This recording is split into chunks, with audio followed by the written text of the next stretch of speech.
को खत्म करना है, गरीब शोषित वंचितों का हक अधिकार छीनना है, तो 400 के पार चाहिए। ऐसे स्थिति में हम अम्बेडकरवादी, हम गरीब शोषित वंचितों का रहनुमा, समझे, कभी नहीं 400 के पार होने देंगे नरेंद्र मोदी को। और अगला देश का दलित प्रधानमंत्री मैं हूँ। आप अगली बार जो है, आपका दावा है कि आप जो है देश का दलित प्रधानमंत्री अगली बार बनेंगे? जी हाँ, बिल्कुल। 2 बार लोकसभा का चुनाव लड़ा हूँ, इस बार भी, अब की बार हाजीपुर सांसद इंजीनियर राजकुमार पासवान। तो मैं दावे के साथ कर रहा हूँ कि हाजीपुर का सांसद मैं हूँ, मैं हूँ, मैं हूँ। अच्छा, गरीबों के, आपने गरीबों की बात की, ठीक है, तो गरीबों में किस किस प्रकार का जो है शोषण हो रहा है उसको थोड़ा व्याख्या कर दीजिए। देखिए, देश के सम्मानीय प्रधानमंत्री बिहार आते हैं, एक बार नहीं 3 बार आए। क्या वो बिहार को विशेष राज्य की दर्जा पे कोई चर्चा किया? नहीं किया। पटना विश्वविद्यालय को केंद्रीय विश्वविद्यालय देने की चर्चा किया? नहीं किया। यहाँ पे शिक्षकगण हैं, लाठी खा रहे, उनकी समस्या पे बात हुई? नहीं हुई। आशा बहनें हैं, उनकी समस्या पे बात हुई? नहीं हुई। ये मोहल्ला टोला सेविका है, उनकी समस्या पे बात हुई? नहीं हुई। आपको बता दें, बाढ़ सुखाड़ पे कोई बात हुई? नहीं हुई। ये किसानी व्यवस्था पे बात हुई? नहीं। युवा नौजवान बेरोजगार है, उस पर कोई बात हुई? नहीं हुई। सिर्फ भाइयों बहनों जुमला दे के चले जाए। ऐसे प्रधानमंत्री नहीं चाहिए।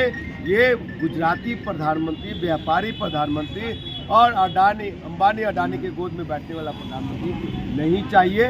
संविधान खत्म करने वाला प्रधानमंत्री नहीं चाहिए। अगर देश का दलित, अनुसूचित जाति, जनजाति और लोग अगर वोट करता है और नरेंद्र मोदी के हाथों को मजबूत करता है, तो समझिए जो बाबा साहब के साथ गद्दारी कर रहा है, संविधान के साथ खिलवाड़ कर रहा है। और ऐसे प्रधानमंत्री को हम कभी नहीं प्रधानमंत्री बनने देंगे। आपने बात किया कि इस बार जो है आप दलित प्रधानमंत्री के रूप में बनेंगे। लोकसभा का चुनाव आने वाला है, तो इस विषय में आप क्या कहेंगे? देखिए, लोकसभा का चुनाव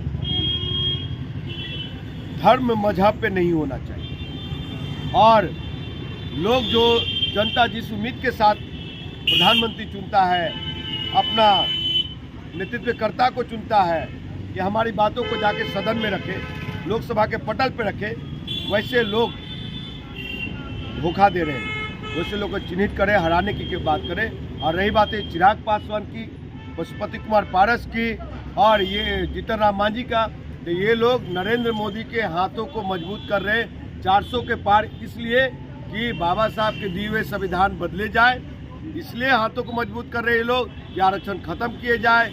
इसलिए ये 400 पार के पार की बात कर रहे हैं कि गरीब शोषित वंचितों का अधिकार छीना जाए।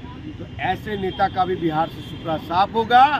और गठबंधन में आप नरेंद्र मोदी के हनुमान बने रहे। आइए हाजीपुर हम दिखाते हैं। विपक्ष के नेता कह रहे हैं कि शायद आपने रिजर्वेशन की बात की, तो विपक्ष के नेता लोगों का कहना है कि रिजर्वेशन जो है, मतलब कि अगर नहीं रहेगा तो समानता का अधिकार हो जाएगा सबको। सबसे पहले तो रिजर्वेशन का फायदा लिया है इस देश का स्वर्णों ने, और सबसे ज्यादा रिजर्वेशन अगर कोई ले रहा है तो वो लोग ले रहा है। साहब, जब आज़ादी के बाद आरक्षण मिली तो आप खाने के लिए 2 पैसा, मतलब 2 आना दिया, घर रहने के लिए दिया, लेकिन हमारे बच्चे को पढ़ने के लिए पैसा नहीं दिया। उस समय कलेक्टर एक चपरासी कौन लोग थे? उन्हीं सामंतवादियों के घर। तो आज अगर हाँ इंजीनियर राजकुमार पासवान इतना मुखर होकर बोल रहा है, आपको पेट में दर्द हो रही है।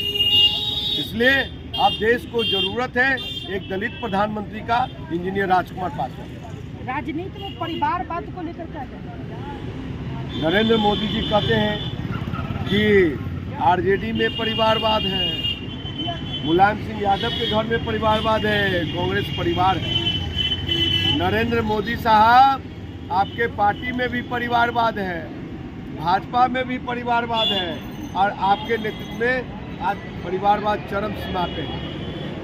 जैसे है राजनाथ सिंह, उनका बेटा पंकज सिंह, परिवारवाद, भारतीय जनता पार्टी का परिवारवाद, ये अमित शाह जी जैसा। आपका प्रमुख रूप से कहना है कि भाजपा के अंदर भी परिवारवाद है चरम सीमा पे। और ये जीतन राम मांझी पूरा परिवार किनके साथ? मोदी जी के हाथ को मजबूत। ये पशुपति कुमार पारस पूरा परिवार किसके साथ? मोदी जी के साथ। चिराग भाई, वो भी परिवारवाद, वो मोदी जी के साथ। रामविलास पासवान के ना कुलमा है, तो वो अच्छा लगता है। गंगोत्री का जल छिड़क करके आप गले लगा रहे हैं। गृह मंत्री घूम घूम कर लोगों को संदेश दे रहे हैं कि लोकसभा चुनाव में इस पर 40 में 40 सीटें आएंगी। हाँ, बिहार में हाँ, सुनिए, बिहार में तो इनके 40 में से वो 0 हटा दी, कितना बचा? 4।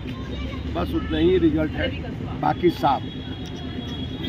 धन्यवाद। आपको बता दें कि अभी जो हमारे साथ मौजूद थे वो युवा बिहार सेना के राष्ट्रीय अध्यक्ष थे। इनका कहना है कि वो आगे चल के भविष्य में जो है वो भारत के दलित प्रधानमंत्री बनेंगे। इनका कहना है कि जो शोषित समाज है, जो पीड़ित समाज है, उन लोगों को जो है सही रूप से अधिकार नहीं दिया जा रहा है। लोग जो है धर्म विशेष और परिवार विशेष की राजनीति कर रहे हैं। धन्यवाद। आप देखते रहिए खबरी बिहार झारखंड। सबसे पहले आप देखिए।